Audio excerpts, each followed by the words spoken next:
Good morning. Thank you for joining me. It's really funny. When I got here yesterday and I walked in here, I actually walked to the back of the room to see how the stage looked from back there. And I had this weird flashback, almost a deep feeling of deja vu. And I realized that the reason is that I've given a talk in this room before. In fact, it was the first larger talk that I ever gave. It was in 1990. And it was, the talk was object-oriented programming, because that was new then. And I had a co-presenter who was a gentleman by the name of Brad Cox, who was one of the creators of Objective-C. So anyway, it was even more amazing because if you do the math, I must have been in like elementary school or something. All right, just kidding. No, I wasn't. Few years after that, got involved with this new language, which was also object-oriented, called Java. And that was a really fun thing to be working with in the mid-90s and the early 2000s. But as time went on, we got to what I would call the bad old days of Java, right? So if you look back about 10 years ago or so, we just delivered Java 8, and we were working hard on 9. That was still a couple of years out, because at the time we were doing these multi-year Big Bang releases. Actually, here it might be a good idea to get a little show of hands. So how many of you in your sort of day jobs today are mostly working with systems that are deployed on Java 8? Okay, not that many. How about 11? 17? All right, more hands going up. How about 21? All right, anyone using 22? All right, he's in my group, he doesn't count. All right, so in any event, we're going to talk a little bit about the transition that we made over the years from these Big Bang releases to the rapid cadence 6-month releases, why we did that, and what the result has been. I think that's kind of important to understand in order to think about where is Java going from here. So these Big Bang releases, had been there since the beginning of Java. They were kind of how people developed in the mid-90s.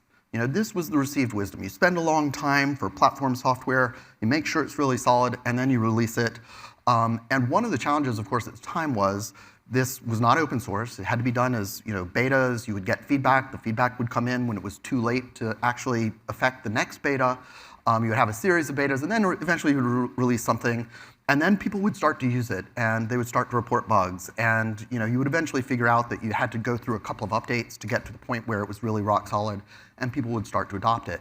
And this led to a very kind of slow and gradual pace of adopting new versions. So basically, one of the big challenges here was this was a model that was feature-driven. You started out going, okay, we're going to have a release in a couple of years. It might even have been 3 years, because you're like, our release is going to be 2 years after this one, but we're still working on this one, trying to figure out what's going into the next. And so basically, you're really sort of in the business of trying to predict the future. Well, if there's one thing that we've learned in software development, it's that we're all not very good at predicting the future, and we want to find ways of being able to react to changes in the world around us more swiftly, and basically building for what our people need now. And this is called by different names. I think agile software development, lean development. These are all things that are trended towards having more smaller, more incremental cycles, so that we can learn as we're going along and and adjust and make things better and take into account things that have changed not only in our software but in the world around us. Okay, so we realized then, about 10 years ago, that we wanted Java to be in a point where it was able to move and adapt more agilely and basically bring new features to developers more quickly. When we went out and spoke with people who were using Java at the time, what we found was that they broke down pretty solidly into a couple of different camps. One camp were developers who were like, oh man, I really want new features. I feel like Java's moving very slowly. It takes forever to get new things. And then we would say, well, how about if we delivered really rapidly? basically the people that those developers work for, enterprises, would generally say, oh my God, whatever you do, don't move faster. Like, there's no way we could update new stuff. This is really scary. It's working in production. We just want it to be stable. And so we tried to put some thought into, is there some way that we could have a model that would actually work well for both of these camps? And we came up with this idea then of a rapid cadence, right? Where rather than having feature-driven releases, we would have time-driven releases. So basically, we're going to have a release every 6 months, have no idea what's going to be in it. What will go in it is what's done at the time, but we'll get those features out into the hands of developers so that we can learn from that. And of course, we also needed to think of the enterprises who are worried about stability. And so the answer that we had for that is every couple of years, we started out with 3 years, we've now moved to 2, we will call one of those a release for which we're offering long-term support. And basically, the long-term support will consist of years of updates that just consist of security fixes, stability fixes, and potentially some performance improvements, but no new features, right? Because those are the things that are running in production, they're rock solid, they need to stay rock solid, and enterprises need to know that they can do that and be able to choose when they move forward and make the investment in doing that. So, we talked with people about that, and as you can see here, the initial reaction was pretty skeptical. And it wasn't only skeptical by people using Java around the industry, it was even skeptical from people in my own group and other organizations contributing to future versions of Java, because they were like, well, we've never done this before. This sounds really scary. What if we have a release that doesn't have anything in it? What would we do then? And if you sort of roll back a little bit here, you realize that all of those concerns are because this is new, it's scary, change is scary. And if you look around the ecosystem, when we asked people about this, they were like, well, gosh, what if there are all of these releases? Boy, that would be really scary. How can we uptake them? How are libraries going to keep up? What is it going to mean? Will everything break? And here again, this was sort of fear of change. But we persisted and moved forward with this model. And here are some of the comments that you could see at the time from people around the industry and what they thought was going to happen.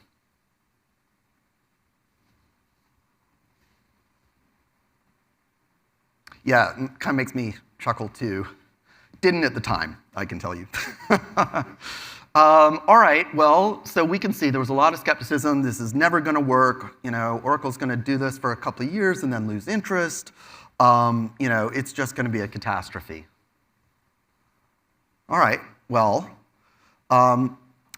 let's talk now a little bit about what we had to do to get there. Well, being engineers, the thing that we all thought about right away was the technical challenges, right? Some things that we were going to have to do and change the way we were developing, or the code base that we had, or the tools, the infrastructure we were using to build these releases and test them. And of course, there was a lot of that. There was a lot that we needed to do. We needed to change the way that we were testing. We needed to improve our infrastructure. We needed actually to change some of the source base of the JDK to move from a model where we used to take the JVM and release a new version of the JVM that supported multiple JDK versions. So there are all of these assumptions baked into the code of figuring out which JDK version you're in and doing different things. And a lot of that actually made it harder to put new features into the JVM, right? It was a lot more complex thing. And in this case, we could actually simplify that, but the very act of simplifying is a technical challenge. There's work to be done there. Okay, well, that's interesting. But in fact, the greater change was not a technical one. It was actually cultural, right? And what I mean by this is the very way that people who were making new features for the JDK and the JVM thought about what they were doing needed to change, right?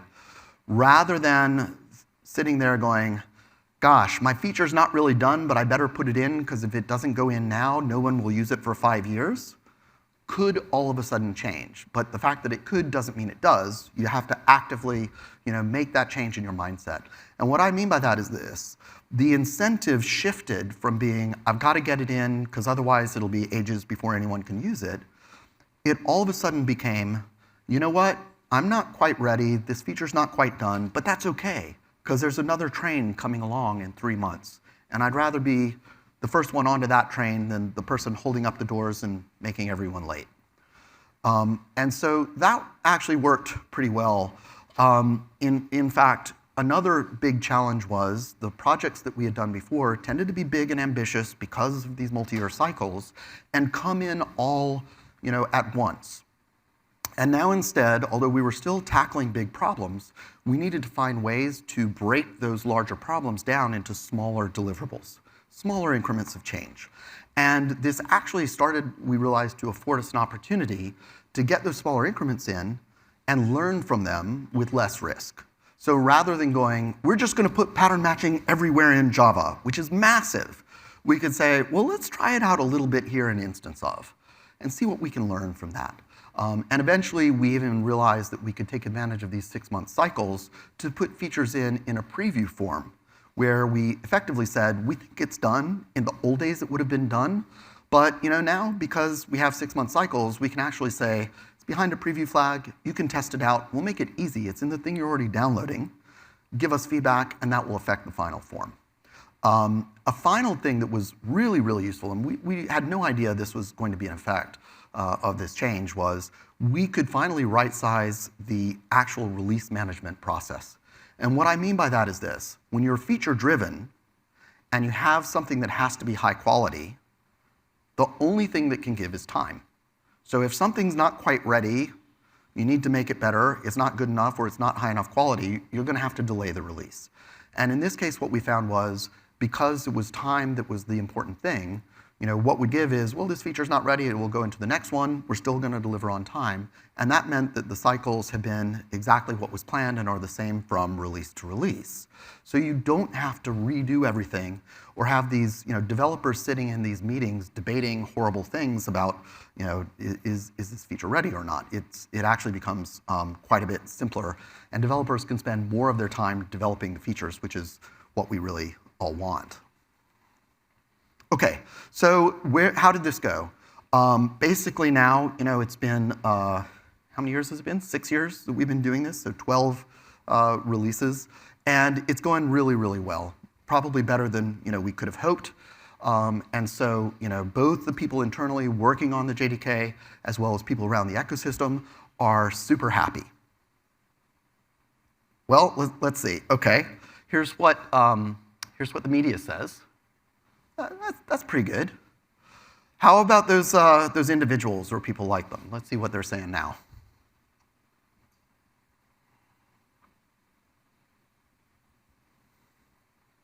A few more.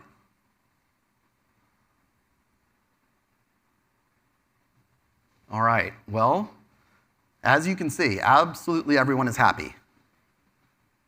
All right, well, not everyone. Okay, but hey, that's good, right? Like, this comes from a place of somebody caring passionately about wanting to see those new features, being excited about them. The feeling around Java development and evolution has really shifted because developers are seeing that features are being put into their hands earlier. And by and large, enterprises are happy with the fact that there are these long-term support releases. They go on for years. People have started to understand this model. And people really get more choice, right? There's a choice that was not there before, which is the 6-month releases and new features and previews. So this is a visualization for you, just to give you an idea of what that looks like. I've collapsed the 6-month releases between 8 and 11 and 11 and 17 and 17 and 21, but I'm just showing them here between 21 and forward so that you can see sort of how this looks.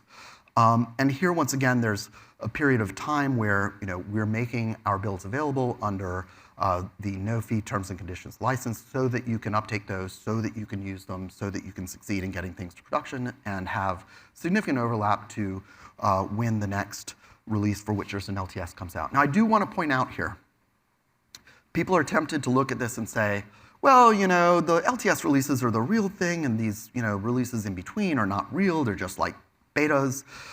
We do not consider these betas. every one of these releases is a release that is suitable for putting into production. And in fact, I would maintain that this mindset shift that I talked about is one of the things that has contributed to those releases being more stable out of the gate than the old major releases were when they came out in their first form. And I think if you speak with people who have been regularly trying these, they will attest to that. Now, often what this means for somebody who's working with Java is there's a little bit of a shift for them and how they think about this too. Generally, what I've seen people succeed with across the industry is to say, look, we've got something, we're putting it into production, we're going to run it for years, we'll choose, whatever the last LTS is and run it on that because we know that we're going to be able to just get updates, it's going to be great. The new development we're doing, though, we're going to be looking at, moving along with the 6-month releases until we go into production, and then choosing a suitable LTS release for that. And as you can see, there's really not that much time between those now, right? It's 2 years. And so what that means is, if I start developing now, I get something out, let's say, next summer, there's an LTS that's coming along right away, which is a very small increment from what I've been using in development. The final thing is that the way that, the tools that we have available to us in building, testing, and deploying our applications now make it easier than ever for you to just say, hey, look, my build test pipeline, I'm just going to set up in parallel. I'm going to have one that's running on the last LTS. I'm going to have one that's running on the latest 6-month release. And so I'm going to know right away if something's changed that affects me. We even do builds of the next version of Java on about a weekly basis while it's under development. So, people who are super eager can even be trying those and moving along with us and seeing what the changes are. And those changes don't just bring challenges, they also bring opportunities sometimes, right, to use new features as they're coming along. Okay. So how did it go in terms of throughput, right? One of the fears that people had that I mentioned earlier was, gosh, what if we have releases and there's nothing ready, nothing's going in? Well, if you look here, I'm looking at 21 and what came in then. If we look at that, in isolation, it's substantially smaller, right? To give you a comparison, the number of features called out at this level for 9 was about 100, right? But if we sort of look at these releases as the cumulative closure of the 6-month releases that have come before them leading up, right, we can see there are more since 17. If we go back to 11, we're starting to get to about the same amount of throughput of feature delivery that we saw in the major releases before. The only difference is we got access to these earlier, we could try them out, we could give them feedback, making them super solid when they're final. Okay. So that was a lot about mechanism, right? How do we go about, making Java? What I wanted to talk about briefly now is what actually goes into that mechanism. How do we think about what features we want to add to Java? And here I would say that we look at a lot of factors. We look at what's happening in the industry. We look at trends in hardware and software. One of our goals has always been to make it so that when new hardware and software comes out, your existing applications can take advantage of what's being delivered at that level without your having to go and make a bunch of changes, right? So if there's better hardware, the dynamic nature of the Java runtime means, you're going to be able to take advantage of it, get full performance, simply by upgrading to a new environment.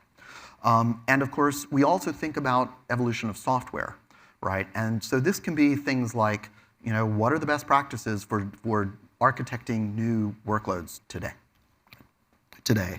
And so, that's something where, as an example, over the past 10 years since Java 8, we've been thinking about how to add elements of functional programming to Java. So it's not just about object-oriented programming anymore. For particular kinds of tasks, functional programming is super effective, and we want you to be able to do that, but do it in a way that's natural for Java, right? And then the final thing is actual specific workloads that people care about, right? If everyone wants to write big data applications, what can we do to make it so that Java is the best environment for that? More recently, we're calling that ML, okay, great. Well, we're shifting to AI. What are the things that we can do to make it so that Java is the best environment possible for running AI. And then the sort of final thing here is we do really think about how to take the things we're delivering and make them feel very natural, feel very intuitive. We want you to be able to pick these things up and use them and feel like this could have been, a part of Java from the beginning. In fact, one of the biggest compliments we got, I recall, after Java 8 was released with adding lambdas to Java, there was a developer who came up and said, man, it's amazing. Like, lambdas, it just feels so natural. It feels like it's always been there, right? So intuitive, so simple, so easy to understand and read. What took you guys so long? Well, and of course, the answer is that's what took so long, right? Like, we could have delivered it years earlier, and it would have felt like this weird thing bolted on the side. And not only that, but it would have hampered everything we're trying to do as we're going forward. So we do try to take the time and care to make sure that we're putting things in a way that is true to the spirit of Java. Okay, so practically, again, what we do is we do this development in particular projects that we are typically led by people on my team in the OpenJDK community, so that you can go and see what we're doing. You can witness the design discussions. You can sign up to read the mailing list. You can see all the nitty-gritty of discussions back and forth by the developers who are working on new features that may come into Java someday. And so I would encourage you to do this. Go and look at these projects. You'll get an idea of the kinds of things they're focused on. Now, these projects tend not to be something that is at the level of, say, AI. What we do is we break it down into what are the particular problems that might prevent somebody from thinking that Java is a great environment for AI. So as an example, we have projects that are working on super low latency garbage collection for massively large heaps. We have ones that are working on right-sizing ceremony around the language. We have ones that are working on adding value types to Java so that structured data, large collections of it, can be represented very, very efficiently. These are just some of the examples, and again, this is all done in the open, so have a look at it. In addition to the design discussions, you can also see every change request. You can see the reviews. You can really get an idea for what are the concerns that we have and how do we think about these things as we're trying to shepherd in new features into Java. All right, so we're going to have a bunch of talks today. I hope you will enjoy them. We're covering a lot of different subjects. One of the things I wanted to do now is invite one of my colleagues up, Aurelio Garcia Ribeiro, to talk about some of the features that we have for helping you manage your Java workloads. So, Aurelio?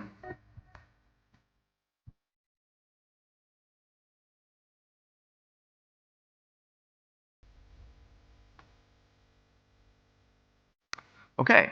So, Aurelio, why don't you tell us a little bit about the Java Management Service? Sure. So we have our own support organization that gets support calls from customers, and they have questions about the new features and the new API. But we also get a lot of questions, and we've been getting them for years, about how do I just keep track of all of these releases? Now that we have multiple releases at the same time and this tip and tail model, that's gotten even worse. It used to be more common for somebody to have the release on the whole company. Now it's common to have, well, some applications on 21, some applications on 11, a few of them on 8. And you have to keep track then of what is the right update release for each one of them. For years, we've provided web services for the developers to code and say, well, here's how you can go and figure out if the application is using an up-to-date runtime. But that requires that the developer does the work. And the administrators asked us, how can I double check? A lot of people just get reports saying from their virus scanner or something, this version is really old, you should update it. At first, we thought about creating an on-premise system that you could just run, because that's what we did back then. But we realized that meant that then you'd have to maintain your own database, WebLogic server to keep all of this. So instead, we went and said, okay, let's create a service, of course, in OCI. And in 2021, we launched this service that will allow you to keep track of which Java versions are installed. Now, when it launched, it was fairly rudimentary. It answered those very basic questions. But after that, we realized, well, now that we have a hotline to each Java runtime in your enterprise, I can do a lot more. Yeah. And I can offer you insights as to what's going into it. So I'm going to be expanding on all of these in my session, which is going to be... Yeah, if we could go back one slide so folks can see the session. Yeah, it's at 1:45, and it's going to be on the room right behind this one. So I invite you all to join me, and I'll go and cover all of this in more detail. Excellent. Thanks so much, Aurelio. Thank you, George.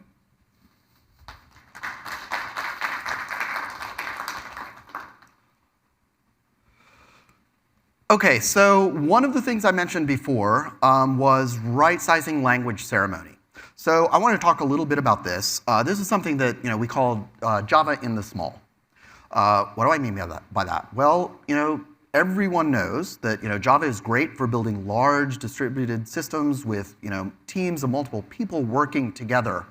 But what about the person who's just getting started? What about the student who's just learning Java or even just learning to program at all? Well, that is something that we care about as well. And so recently we've been looking at things that we can do to try to make it easier to get started with Java.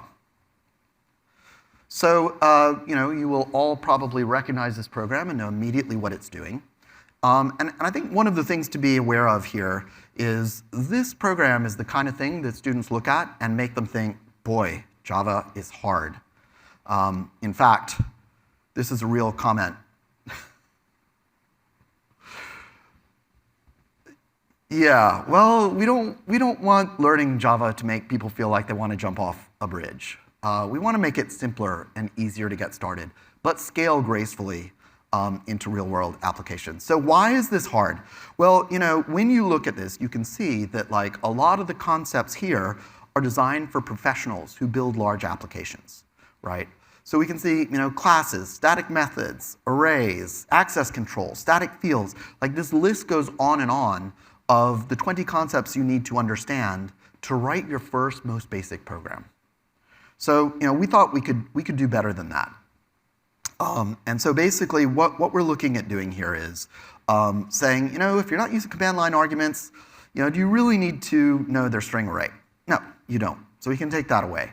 Well, if you only have one class, do you really need access control to talk about what other classes can invoke your methods? No. The compiler can figure out that it has an accessible public constructor and a main method and do the right thing to get main running, right? So system.out.println is probably the most common utterance in your first 100 programs. Do you really need to jump through hoops every time you're going to call it? No.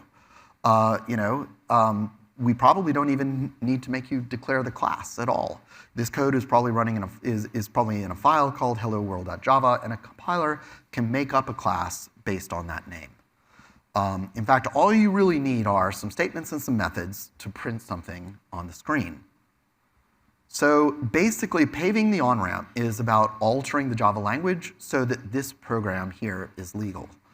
And it might seem like a war on boilerplate, but it really is not. Simple programs should be simple and build up to object-oriented concepts when students are ready. So we think that one of the reasons that we see people teaching other languages, such as Python, as the first language, is that students can be writing their first program in 30 seconds, and the concepts can be introduced incrementally. So we want to help educators be able to teach Java like that as well. So we also realize that for students, the thing that is daunting isn't just the syntax, it can also be the tools. And so one of the things we've been doing is looking at ways to make it easier for people to get access to tools to start to program.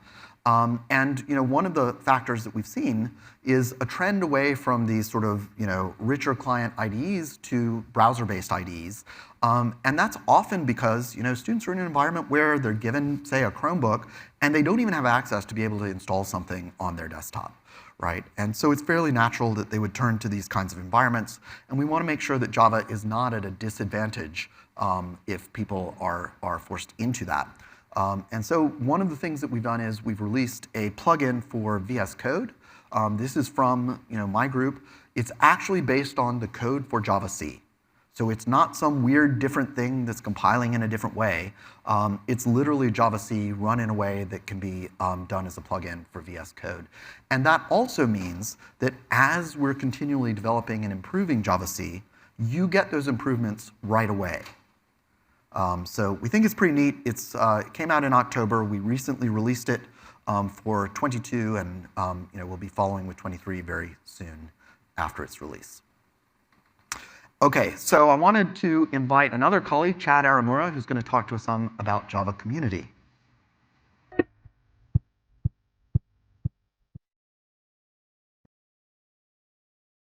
Hey, George, did you know that 34 years ago, when you were giving the talk here in this room, I was also giving a talk? Really? Yeah, to my first grade class. All right. Just OK. I should be more careful with my boss, sorry. No, it's all good. It's all good. All right. Hey, so Chad, tell us about some of the programs that your group is running. Yeah, so I run the developer relations group and the education group, and one of the most important things for us is to ensure that the developers are choosing Java.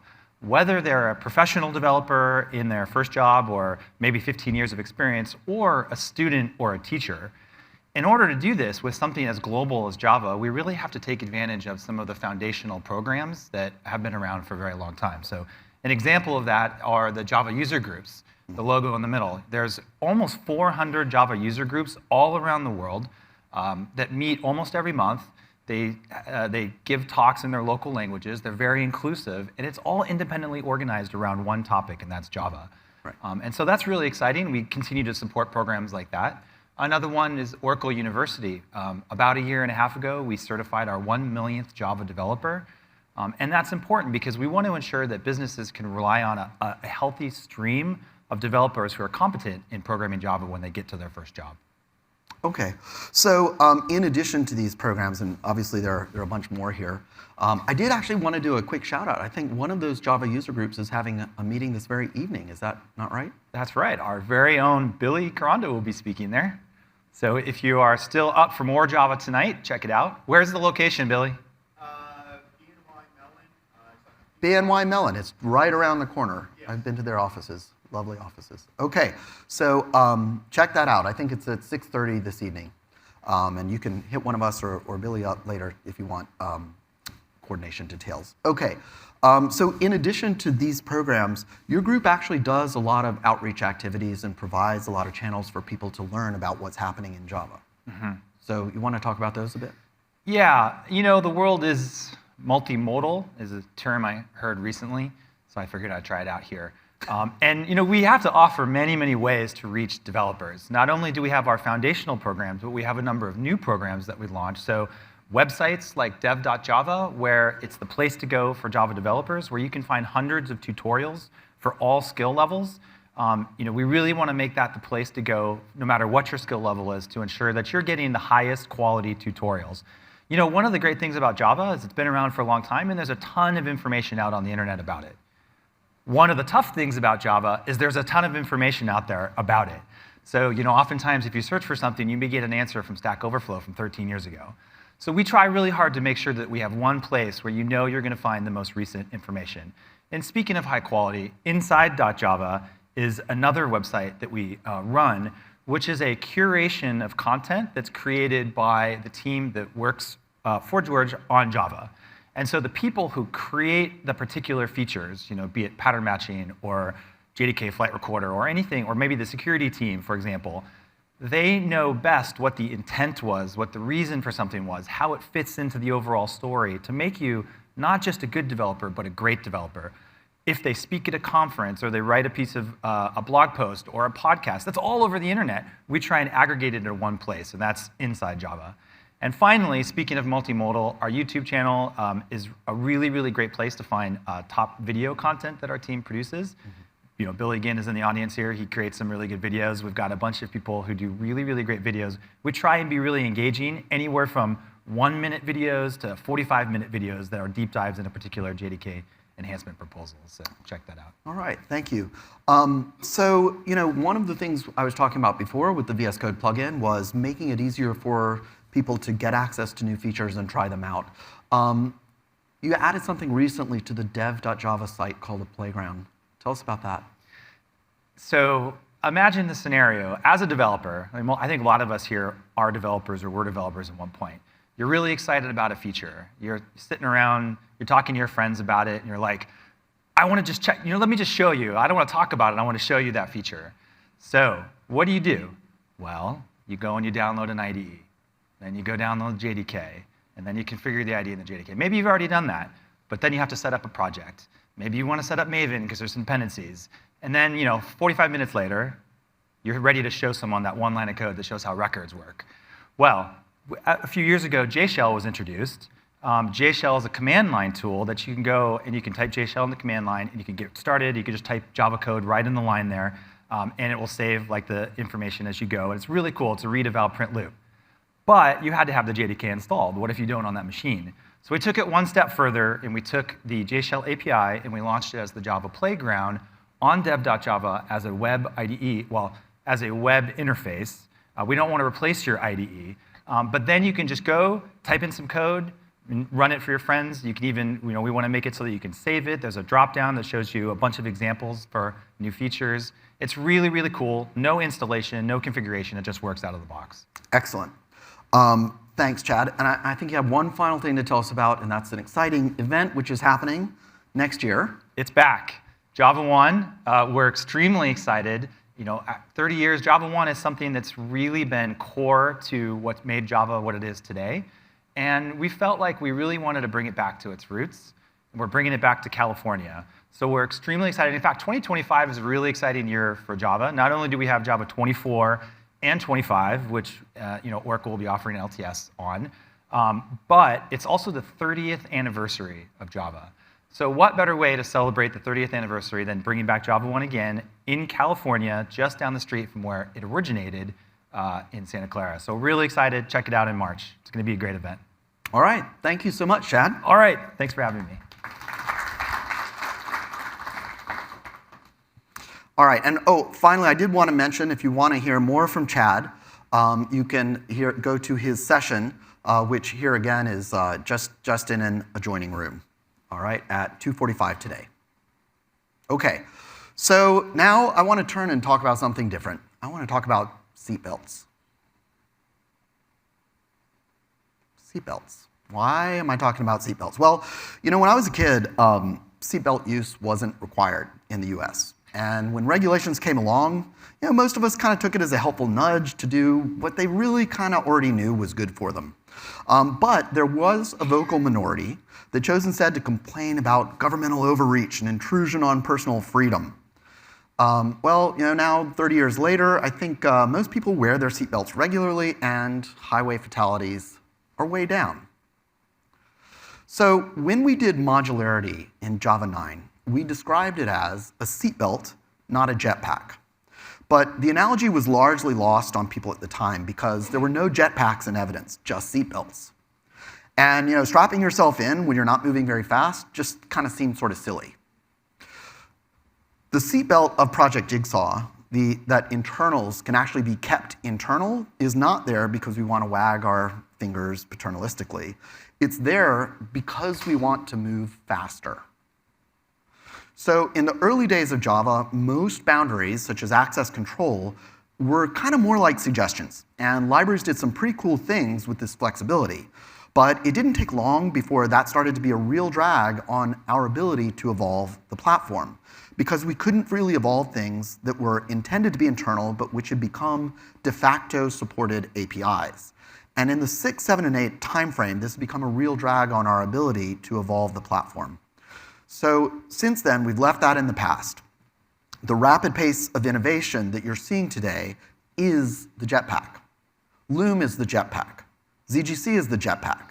Now, it's nice to think that we can have jetpacks without seatbelts, but the reality is that we could not have delivered the jetpack so quickly and reliably without the seatbelt.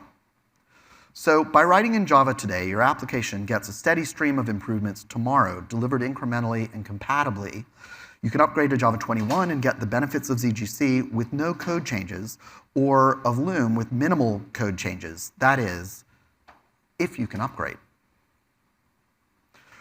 Now, I hear you thinking, wait, hold on, Java's all about compatibility. Why is the ability to upgrade even a question? Well, it's almost always because of dependencies, and often indirect dependencies. So here you can see I've got an application. It's only dependent on 4 third-party libraries. Those libraries, in their turn, bring in a whole bunch of additional dependencies. And all it takes is one of those libraries not doing what they're supposed to make it so that your entire application can't be upgraded easily. So the good news is the jetpacks will keep coming, but we do have a challenge ahead of us, one that we have to navigate together as a community, which is how to manage the transition to universal seatbelt use so that we can all ride the jetpack safely. The challenge here is that applications are seeing in upgrading to 17 or 21, it really comes from a very small fraction of libraries which are using APIs that are restricted or removed in later JDK versions. And we don't remove these things gratuitously. When we do, there's almost always a supported alternative. We saw an example earlier with where basically these kinds of changes come in, we want to take advantage of them, but people are held back. So replacing something with a better something, it should be a good thing, but it does put libraries that use the older unsupported API in a bind because it's hard to support both older and newer JDKs in the same code base. The problem here is not that replacement or removal, it's that libraries are still clinging to an old release model. Trying to have one release train for everything in the name of one code base is often a false economy. As the JDK moves faster, the greater the impact of this impedance mismatch. And the solution really is to eliminate the impedance mismatch. We think that most libraries would benefit by adopting a similar tip and tail model that we use for the JDK itself. Now, if there are any library maintainers out there, I know you're thinking, oh, this is going to be prohibitively costly for me. I can't have multiple lines of code that I need to deal with. And that's initially exactly what we thought when we moved to a tip and tail model for the JDK itself. And it turned out that it was exactly the opposite. So I'm not going to tell you that it's going to be easy. There's definitely cultural change involved. I am going to tell you that it's worth it, and that if enough of us do it, it will make a huge improvement in the Java ecosystem as a whole. So, this is sort of a vision, and it's really for the bright, shining future that everyone working on Java deserves, right? You can imagine a world in which both the JDK and the third-party library ecosystem are kind of moving forward together. Developers always get the choice of new functionality in the new version, stability in a version that has long-term support, where things are not coming in that intrude or risk that. It is a shift from where we were in the past, but I think it's one that it's high time that we got to, especially as people are understanding the challenges that we have with supply chain integrity going forward. So anyway, I'm going to let you folks go, and there are probably library maintainers who are going to come and give me a hard time, but that's okay, I welcome it. Thank you all for coming. I hope you have a wonderful day. I'm going to leave you with some resources here that were mentioned during the talk. I hope you go to the other talks that we have today by wonderful speakers and have a great time, and then come and join us at Java 1 next year. Thanks, everyone.